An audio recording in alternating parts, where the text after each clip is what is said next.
Bonjour à vous les cinéphiles et bienvenue pour cette vidéo. Et ouais, vous l'attendiez, et évidemment, le premier épisode de la saison 8 de Game of Thrones est arrivé, et tout le monde va en parler, et moi aussi, parce que Game of Thrones, c'est clairement une série que je regarde, évidemment, j'ai envie de vous dire. Alors, si jamais je tiens quand même à préciser, le but de cette vidéo n'est pas forcément de spoil, mais c'est très difficile de parler d'un épisode de série télé sans le raconter, surtout quand il y a 7 saisons qui précèdent et qu'il y a plein d'histoires. Donc, pour ne pas vous spoiler cet épisode, ça va être quasi impossible, hein, donc je suis obligé de parler, donc...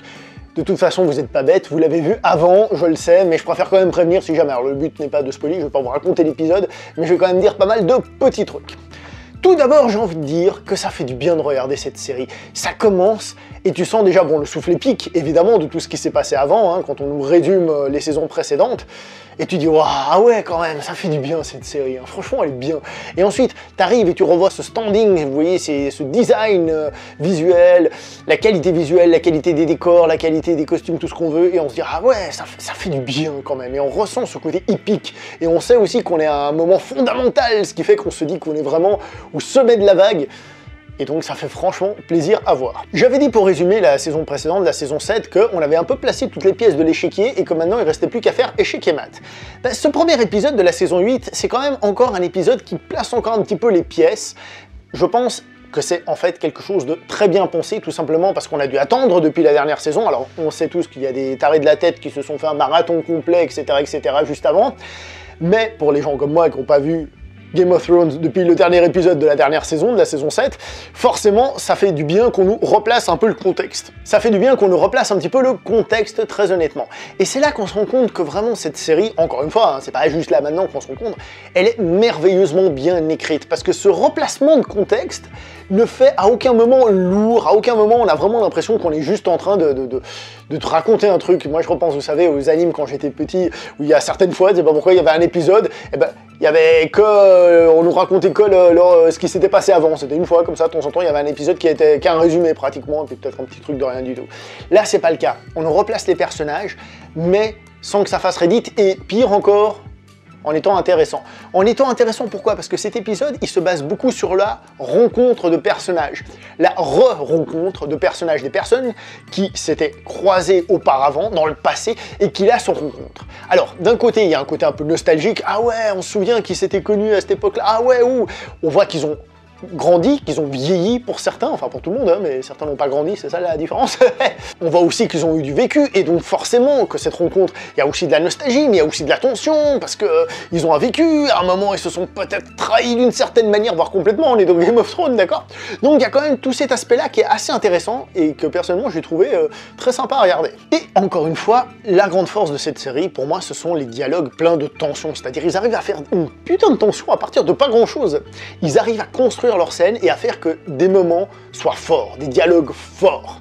Parce qu'on a beau dire ce qu'on veut, justement, comme j'ai dit tout à l'heure, sur le standing, le design, tout ce qu'on veut, l'aspect visuel de la série, ce qui fait que cette série est très forte, c'est scénario. Et donc, ce qui est écrit, ce que les gens disent, les personnages, et comment ils échangent, c'est là que c'est très très fort, c'est là que ça dégage quelque chose de très très fort, au-delà des batailles et juste du visuel, qui serait finalement qu'un blockbuster. C'est que cette série, elle arrive à allier le visuel, à chaque fois plus grand, à chaque fois plus fort, parce qu'elle a eu un tel succès que forcément ils ont pu se permettre des trucs, avec quelque chose de très bien écrit, et ça, bon, chapeau à l'auteur d'origine évidemment, mais aussi au scénariste. Et on retrouve un truc qui pour moi est la vraie marque de fabrique de Game of Thrones, c'est-à-dire c'est pas les morts des personnages ou je sais pas trop quoi.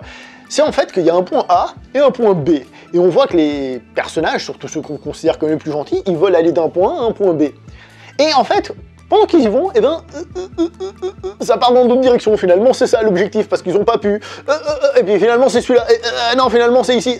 Non, finalement, c'est là.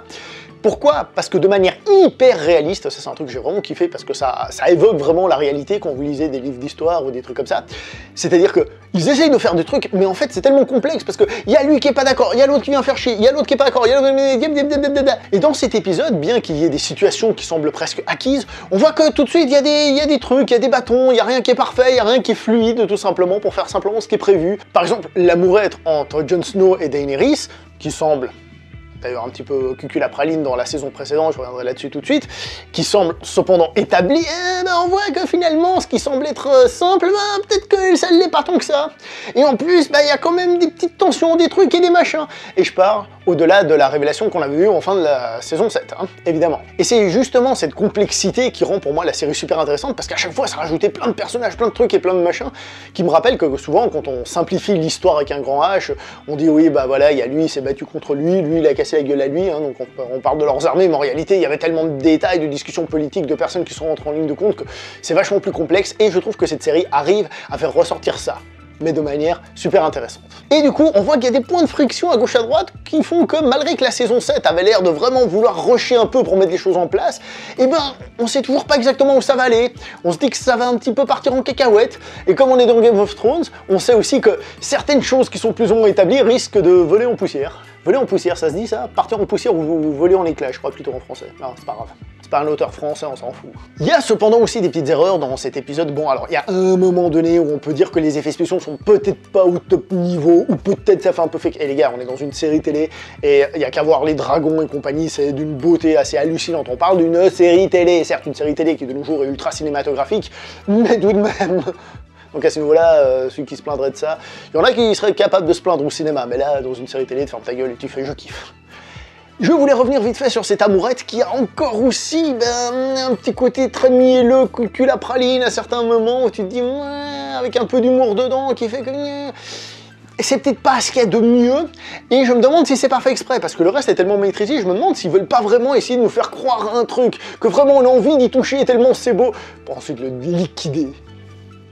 Et évidemment, l'épisode a comme point central une révélation, que le spectateur savait déjà, mais une révélation qui va être faite, qui va justement chambouler un peu cette situation qu'on a dans cet épisode. Donc pour résumer, c'est un épisode relativement calme, il se passe pas grand chose en tant que tel, on a le plaisir de redécouvrir des personnages qui fonctionnent à travers ses dialogues et sa situation et compagnie, on a un petit peu de nostalgie, comme j'ai dit, qui est liée à ça, qui est en train de mettre gentiment tout ça en place pour la grosse baston qui va bientôt arriver, et ça va faire plaisir. Bon, je me rends compte que dans cette vidéo, j'ai plus parlé de la série au sens large que de cet épisode, mais en même temps, c'est normal. Donc je vais m'arrêter là pour cette vidéo. On se voit prochainement pour une prochaine vidéo. Likez, commentez, partagez.